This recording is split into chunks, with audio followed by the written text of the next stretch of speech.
Everyone welcome to Tejas career academy guys. आज है 14th of June और आज हम देखेंगे 13 और 14 दोनों का कंबाइंड क्वेश्चंस। ठीक है, करंट अफेयर का शुरुआत करते हैं। लेकिन आगे बढ़ने से पहले मैं आप सभी को बताना चाहूंगा कि गाइस अगर आपने अभी तक चैनल को सब्सक्राइब नहीं किया है तो चैनल को सब्सक्राइब करें, वीडियो को लाइक शेयर जरूर करें। चलिए शुरुआत करते हैं आज के इस सेशन का। सबसे पहले मैं बात करूंगा, पहला जो क्वेश्चन रखा गया है वो है, हाल ही में जल मितान युवा उद्यमी कार्यक्रम का शुभारंभ जल जीवन मिशन ने किस संस्था के साथ मिलकर की है।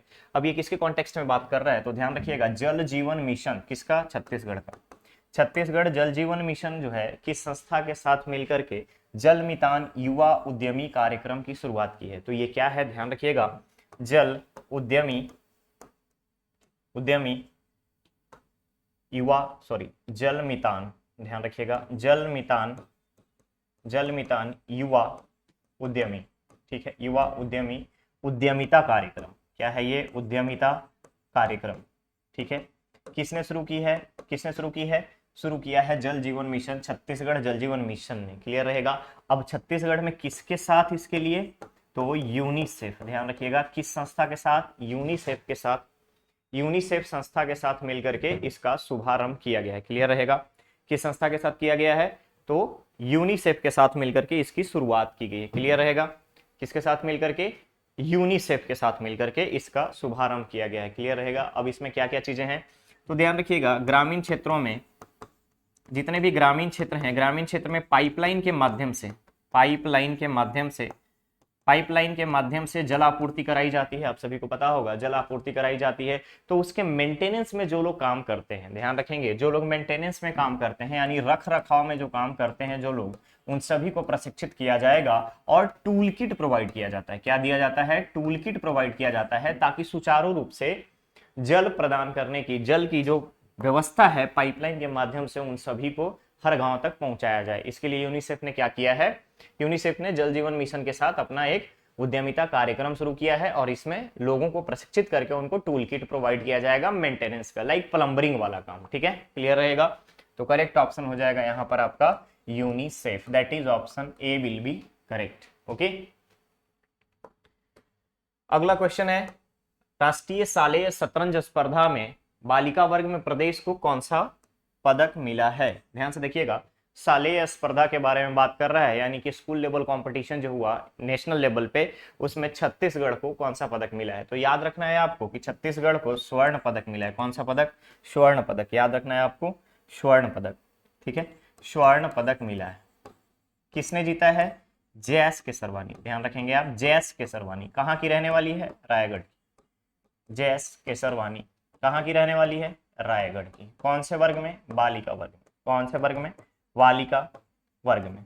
क्लियर रहेगा, बालिका वर्ग में इन्होंने क्या किया है, जितने भी यहाँ पर मेंबर्स थे, 26 राज्यों के खिलाड़ी आए हुए थे, 26 राज्यों से 124 खिलाड़ी। ध्यान रखेंगे, 26 राज्य के 124 खिलाड़ी इसमें भाग लिए थे और इन 124 में से जे.एस. केसरवानी जो है रायगढ़ की रहने वाली, ये क्या करी है, इसमें स्वर्ण पदक जीती है। क्लियर रहेगा, क्लियर रहेगा। कितने राउंड में प्रतियोगिता कंप्लीट हुई तो 6 राउंड में, 6 राउंड तक इस प्रतियोगिता को चलाया गया था और 5 पॉइंट ला करके, ध्यान रखिएगा, 5 पॉइंट ला करके जे.एस. केसरवानी जो कि रायगढ़ की रहने वाली है स्वर्ण पदक जीती है। तो राज्य को कौन सा पदक मिला, स्वर्ण पदक। करेक्ट ऑप्शन क्या हो जाएगा, करेक्ट ऑप्शन हो जाएगा यहाँ पर आपका बी। अगला क्वेश्चन है, राष्ट्रीय स्तर पर पर्यावरण मित्र सम्मान 2023 से राज्य के किस व्यक्ति को सम्मानित किया गया। ध्यान से देखेंगे, राष्ट्रीय स्तर पर पर्यावरण मित्र सम्मान, तो आप सभी को पता होगा कि हाल ही में हमने 5 जून को वर्ल्ड इन्वायरमेंट डे सेलिब्रेट किया है। 5 जून को क्या सेलिब्रेट किया है, वर्ल्ड इन्वायरमेंट डे। ठीक है, तो विश्व पर्यावरण दिवस के मौके पर छत्तीसगढ़ की रजनी साहू, याद रखना है आपको, रजनी साहू जो कि पेशे से एक शिक्षक है, ध्यान रखिएगा, एक शिक्षिका है, कहाँ की रहने वाली है, नवगठित जिला शक्ति, याद रहेगा, नवगठित जिला शक्ति की है और ये शिक्षिका हैं।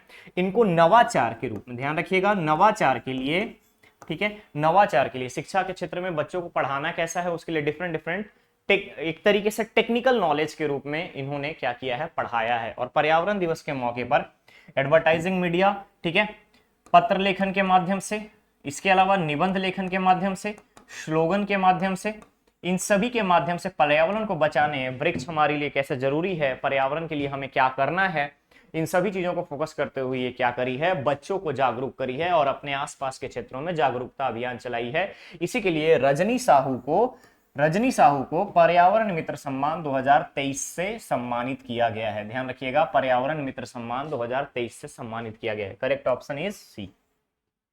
ठीक है, चलिए आगे बढ़ते हैं अगले क्वेश्चन पे।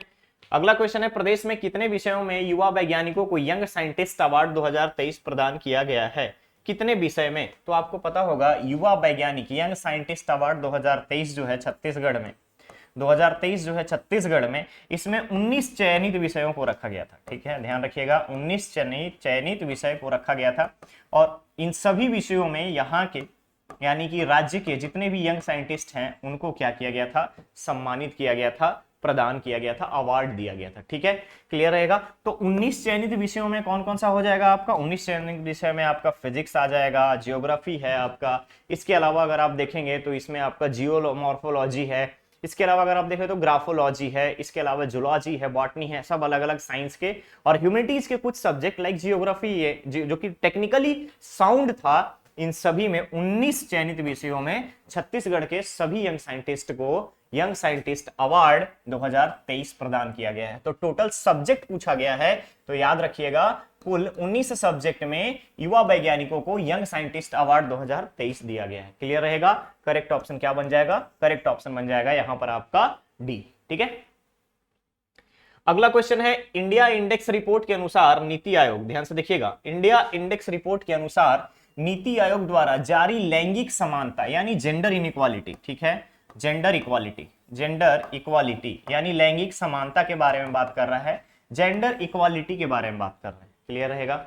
आप लोग अगर थोड़ा सा पॉलिटी पढ़े होंगे तो वहां पर आर्टिकल क्या होता है, इक्वालिटी के बारे में बात करता है, इक्वालिटी के बारे में बात करता है। ठीक है, फंडामेंटल राइट्स में इक्वालिटी के बारे में बात करता है और वहां पे बोला गया है कि किसी भी व्यक्ति के साथ रेस यानी कि कास्ट, जाति, धर्म, लिंग के आधार पर कोई भेदभाव नहीं किया जाएगा। तो इसी तरीके से यहाँ पर जेंडर क्वालिटी के बारे में बात हमारा कहाँ किया गया है, इंडियन कॉन्स्टिट्यूशन के आपके फंडामेंटल राइट्स में।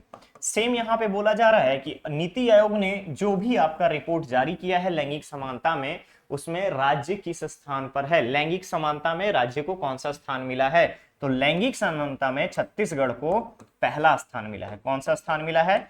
फर्स्ट। जेंडर इक्वालिटी में यानी कि गर्ल्स और बॉयज, मेल फीमेल में यहाँ पर कोई भी डिस्क्रिमिनेशन नहीं है, चाहे किसी भी चीज में अगर आप देखेंगे तो ये छत्तीसगढ़ के रिपोर्ट के अकॉर्डिंग जो कि नीति आयोग ने जारी किया है। क्लियर रहेगा।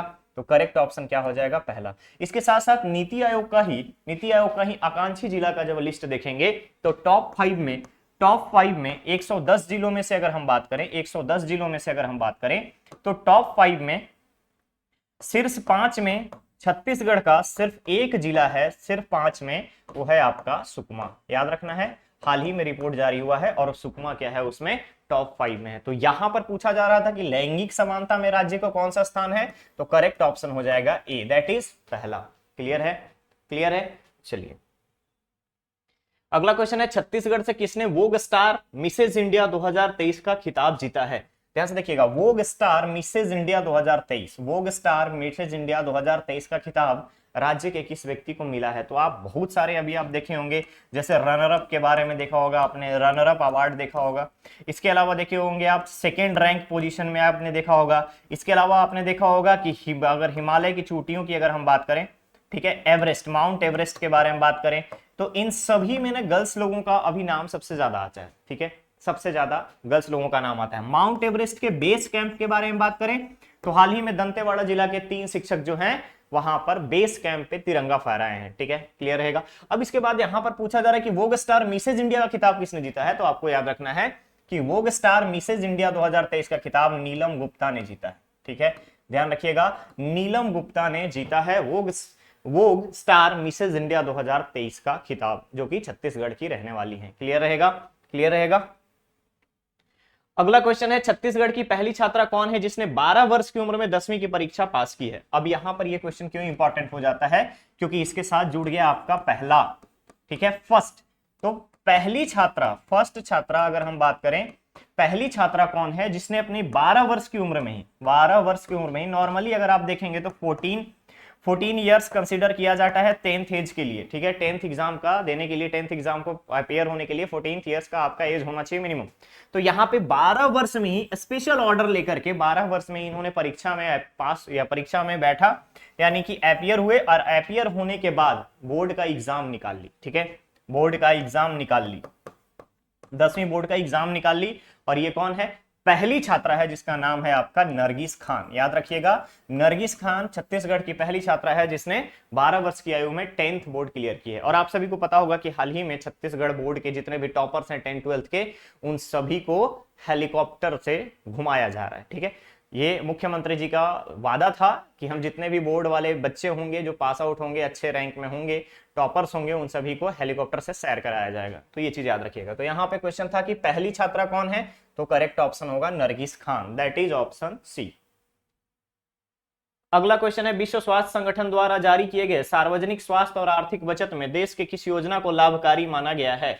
तो world health organization, world health organization, world health organization ने हाल ही में एक्सेलेरेटर प्रोग्राम, ध्यान रखिएगा, सार्वजनिक स्वास्थ्य और आर्थिक बचत के लिए छत्तीसगढ़ के साथ साथ, छत्तीसगढ़ का अगर आपको याद होगा तो छत्तीसगढ़ के साथ साथ भारत के कार्यक्रम को शामिल किया है, ठीक है, रिकॉग्नाइज किया है, महत्वपूर्ण बताया है। और ये कार्यक्रम कौन सा है?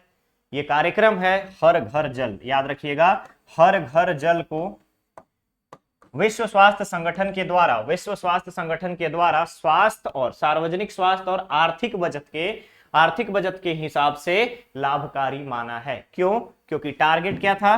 15 अगस्त 2019 से इसकी शुरुआत की गई थी और उस समय सिर्फ 17% घरों में शुद्ध पेयजल था। 2023 के रिपोर्ट के अकॉर्डिंग अगर हम बात करें तो एट प्रेजेंट 60% है, और 2024 में, ध्यान रखिएगा, 2024 तक 100% का हमारा टारगेट है जो कि हम अचीव कर लेंगे। क्लियर है? इसके अलावा आपको याद रखना है राज्य के बारे में कि पहला राज्य कौन सा है जहां पे हर घर जल है। पहला राज्य कौन सा है जहां पर हर घर जल है? तो उसमें आपको याद रखना है केरल। जिला कौन सा है? तो आपको याद रखना है मध्य प्रदेश का बुरहानपुर जिला, ठीक है। ये सब क्या है? जहां पर हर घर जल सुविधा पहुंचा दी गई है। ओके, तो 2024 तक हमारा टारगेट क्या है कि हम 5 सालों में, 19 और 5 24, 5 सालों में हम क्या कर रहे हैं? 100% हर घर जल को कंप्लीट कर रहे हैं, जहां पे कंटिन्यूअस 24/7 जो रहेगा शुद्ध पीने लायक पानी की आपूर्ति की जाएगी, जिससे सार्वजनिक स्वास्थ्य भी अच्छा होगा और आर्थिक बचत भी होगी, लोगों को पानी खरीदना नहीं पड़ेगा। क्लियर रहेगा? ये चीज समझ गए? क्लियर रहेगा। अब बात आती है कि WHO क्या है? तो वर्ल्ड हेल्थ ऑर्गेनाइजेशन, इसकी स्थापना कब हुई थी? तो याद रखना है आपको 1948 में, ठीक है। 1948 में इसकी स्थापना की गई थी। हमारा जब यूनाइटेड नेशन बना 1945 में, सेकेंड वर्ल्ड वॉर के बाद, तो हमने क्या किया, यहाँ पर डिफरेंट ऑर्गेनाइजेशन इंटरनेशनल लेवल पे क्रिएट किए थे। तो करेक्ट ऑप्शन क्या हो जाएगा? हर घर जल, ठीक है, ऑप्शन डी। क्वेश्चन है, हाल ही में किस संस्था द्वारा the economy of a billion connected report जारी किया गया? The economy of billion connected क्या है ये? तो इकोनॉमी ऑफ बिलियन कनेक्टेड जो है, आप सभी को पता होगा कि हम लोग अभी पूरे वर्ल्ड में पॉपुलेशन में नंबर 1 पे हैं, फर्स्ट पे हैं, आगे हैं चाइना को पीछे छोड़ते हुए। तो यहां पर ये जो रिपोर्ट है गूगल के द्वारा इशू किया गया है, और गूगल ने ये बोला है कि इंडिया की जो पॉपुलेशन है वो इंटरनेट पे सबसे ज्यादा टाइम अपना स्पेंड करती है, और 2030 तक इंडिया की इकोनॉमी में, इंडिया के जीडीपी में 12 से 13% का कंट्रीब्यूशन होगा इंटरनेट इकोनॉमी का। 12 से 13% का कंट्रीब्यूशन किसका होगा? इंटरनेट इकोनॉमी का। और इसीलिए the economy of a billion connected, और एट प्रेजेंट अगर हम आपसे बात करें तो एट प्रेजेंट 2023 में हमारा 1 लाख करोड़ से भी ज्यादा, ध्यान रखिएगा, 1 लाख करोड़ डॉलर से ज्यादा हमारा इंटरनेट इकोनॉमी है। 1 लाख करोड़ डॉलर से भी ज्यादा हमारा क्या है? इंटरनेट इकोनॉमी है इंडिया का। तो billion connected, the economy of a billion connected report किसके द्वारा जारी किया गया है? गूगल के द्वारा। करेक्ट ऑप्शन क्या हो जाएगा? गूगल, ठीक है। क्लियर रहेगा। चलिए अगला क्वेश्चन है, विश्व का पहला हाइपरसोनिक विंड टनल किस देश द्वारा विकसित किया गया है? विश्व का पहला हाइपरसोनिक विंड टनल क्यों बोला जा रहा है यहां पर?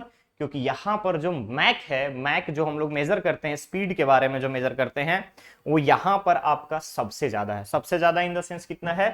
5 मैक। ध्यान रखिएगा, 5 मैक से ज्यादा है। और अगर मैं इसमें बात करूं तो स्पीड जो होगी विंड स्पीड की टनल में, ये होगा आपका 7.14 माइल पर सेकेंड, माइल पर सेकेंड। ठीक है, इस टनल में कहां पर लगाया गया है? लगाया गया है ये चीन के बीजिंग में। ध्यान रखिएगा, बीजिंग में। नाम क्या दिया गया है? JF-22। क्या नाम दिया गया है? JF-22 इसका नाम दिया गया है। चाइना में विकसित किया गया है विश्व का पहला हाइपरसोनिक विंड टनल। क्या है ये? हाइपरसोनिक विंड टनल, विश्व का पहला, चाइना की राजधानी बीजिंग में। नाम दिया गया JF-22। मैक पावर 5, 7.14 माइल पर सेकेंड की स्पीड होगी यहां पे। ठीक है, विंड टनल की। तो करेक्ट ऑप्शन क्या बन जाएगा? चीन। दूसरी चीज यहां पर आपको एक चीज और याद रखना है कि जर्मनी के बारे में। ठीक है, जर्मनी में हाल ही में नाटो का सबसे बड़ा एयर एक्सरसाइज कंडक्ट किया गया। ठीक है, हाल ही में सबसे बड़ा एक्सरसाइज कंडक्ट किया गया, जहां पे 10,000 से ज्यादा लोगों ने पार्टिसिपेट किया है और 250 से ज्यादा फाइटर प्लेन जो है, फाइटर प्लेन यहां पर इसमें पार्टिसिपेट किया है। नाटो में कुल कितने सदस्य? नाटो में कुल 31। लास्ट कौन सा, यानी कि 31st कौन सा है? फिनलैंड। याद रखना है आपको, फिनलैंड। क्लियर रहेगा? क्लियर रहेगा। तो गाइस यहां पर करेक्ट ऑप्शन बन जाएगा आपका बी। आज के सेशन में इतना ही। अब बारी आपके स्टूडेंट धर्मा की। ठीक है, स्टूडेंट धर्मा की क्वेश्चन है आज का, अंतरराष्ट्रीय खाद्य एवं कृषि संगठन द्वारा एक्सेलरेटर प्रोग्राम के तहत चुने गए भारतीय स्टार्टअप फार्मर्स फ्रेश जोन किस राज्य से संबंधित है? ध्यान से देखिएगा, अंतरराष्ट्रीय खाद्य एवं कृषि संगठन द्वारा एक्सेलरेटर प्रोग्राम के तहत चुने गए भारतीय स्टार्टअप फार्मर्स फ्रेश जोन किस राज्य से संबंधित है? तो इसका आंसर आपको कमेंट बॉक्स में कमेंट करके देना है। तो गाइस आज के सेशन में बस इतना ही। होप सो आप सभी की प्रिपरेशन अच्छी चल रही होगी। मिलते हैं बहुत ही जल्द हम लोग नेक्स्ट और नए लेक्चर के साथ। बने रहिए तेजस करियर एकेडमी पे। चैनल को सब्सक्राइब करें, वीडियो को लाइक शेयर जरूर करें। Thank you so much.